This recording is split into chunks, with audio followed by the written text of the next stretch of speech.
Right now, somewhere in the Pacific Ocean, a $40 billion aircraft carrier is hunting for a submarine. The carrier has the most advanced sonar systems ever built, sensors that can detect a wrench dropped on a deck 200 miles away. They can't find it, not because the submarine is using some classified stealth technology, not because it is hiding behind underwater mountains. The submarine is hiding behind something far simpler, a layer of water that is 2 degrees Celsius colder than the water above it. That's it, 2 degrees Celsius. And it makes a 300-foot long steel tube containing a nuclear reactor completely invisible to the most expensive detection grid ever created. Welcome to the dark secret of thermoclines, the invisible walls in the ocean that break the rules of modern warfare. The real secret is physics, ancient, unchangeable physics that no amount of money or technology can overcome.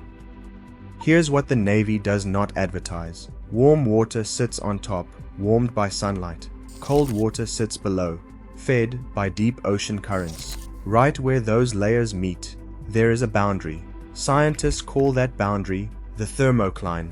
When sonar waves hit that temperature boundary, something remarkable happens. The sound bends. Sonar bends so sharply at a thermocline that the wave either bounces back toward the surface or dives down into the deep ocean. Either way, it completely misses anything sitting exactly on that boundary. A submarine commander who knows where the thermocline is can park his boat right on top of it. The sonar waves from surface ships pass over him like searchlights sweeping over a man lying flat in the grass. He is there. The physics say he should be detectable, but the temperature gradient says otherwise.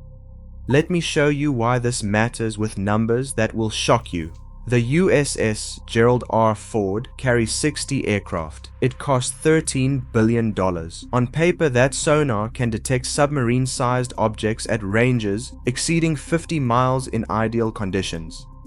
But add one thermocline, and that 50-mile detection range drops to less than 5 miles, sometimes less than 1 mile. A $40 billion carrier strike group, with every sensor known to modern science, still cannot find a submarine close enough to fire torpedoes. That's not a design flaw. That's physics defeating technology.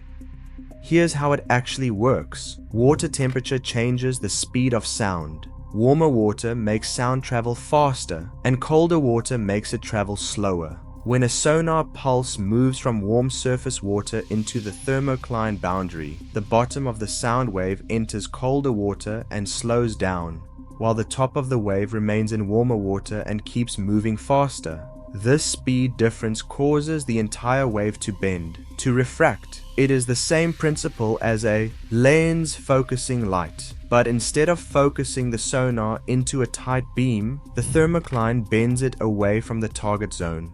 A sonar pulse that should be searching at 300 feet depth can be refracted down to 800 feet or reflected back to the surface.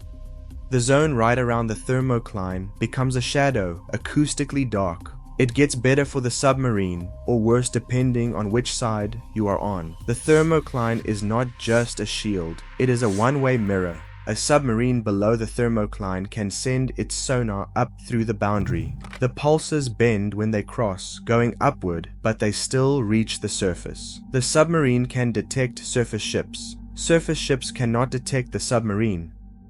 The US Navy has known about this since World War II, when American destroyers hunting Japanese submarines kept losing contact in tropical waters. They initially blamed equipment failures. Then someone measured the water temperature at different depths and realized the problem was not the technology. It was the ocean itself. By the Cold War, both sides had weaponized thermoclines. Soviet submarine doctrine included detailed thermocline maps for every major ocean. Their boats would sprint at high speed until they reached the thermocline zone, then shut down to ultra-quiet operations and drift. NATO hunter-killer submarines did the same thing. The cat and mouse game happened in a three-dimensional chessboard, where the most valuable squares were invisible temperature boundaries that moved with the seasons. Because thermoclines are not static, they shift. Surface water warms during the day and cools at night. the thermocline depth changes. A submarine commander needs to know not just where the thermocline is today, but where it will be in 6 hours. Get it wrong, and the consequences are fatal.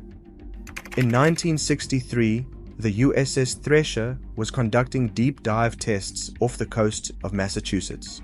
The boat was trying to reach test depth and passed through a thermocline. Thresher exceeded crush depth and imploded, killing all 129 men aboard. That is the other edge of the thermocline sword. It hides you, but it also hides you from yourself. A submarine's own sonar cannot see through the thermocline either. You could have a surface ship directly above you and never know it, because your sonar pulses are bending away just like theirs. Modern submarines partially solve this with towed arrays. Long cables with hydrophones can be positioned above or below the thermocline, while the submarine hides in the shadow zone. But that is a partial solution to an absolute problem.